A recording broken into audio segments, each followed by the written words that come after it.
Okay, hey you guys. I'm getting prepared for the hate.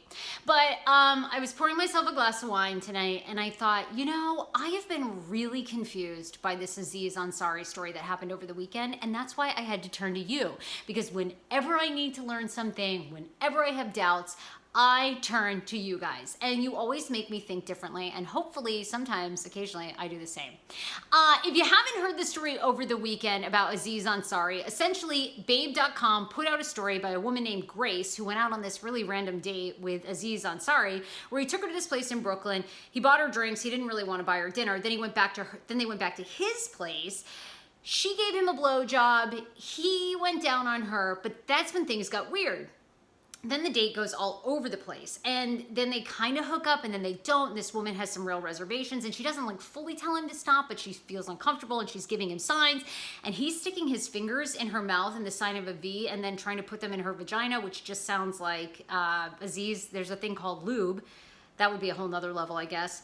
Anyway, the date gets really weird, and then eventually he's like, hey, why don't you call an Uber and just like use this fake name that he uses in his stand-up routines and leave, which she does. And then she texts him that this was the oddest, most disrespectful date she's basically been on. Okay, totally get it, right? Did anybody else read that story and just wonder, first of all, sadly, as women, we've been on that date, right? I definitely have. I've been on that date with that guy who really wasn't that into me, that was really rich and had a nice pool, and then just wanted to fuck me. And at the end of the night, he was like, why don't you get yourself an Uber and get out of here? Yeah, I put up with that for a little while. So I've been there.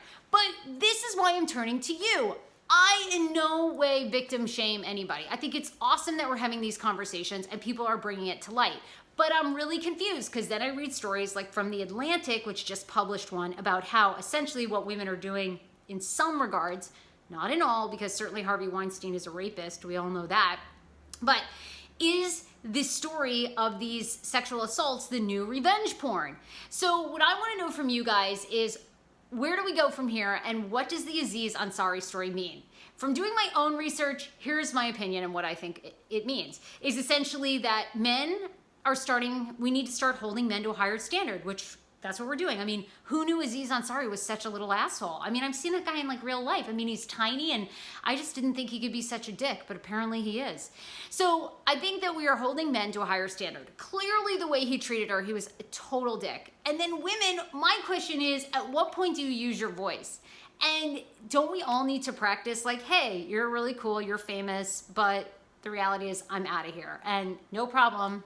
I'll get my own Uber.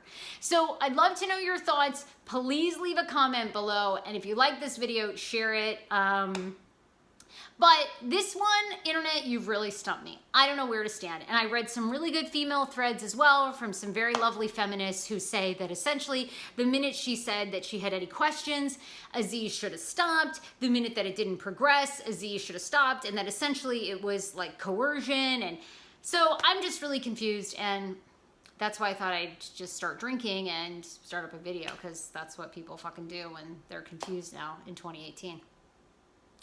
Comment below.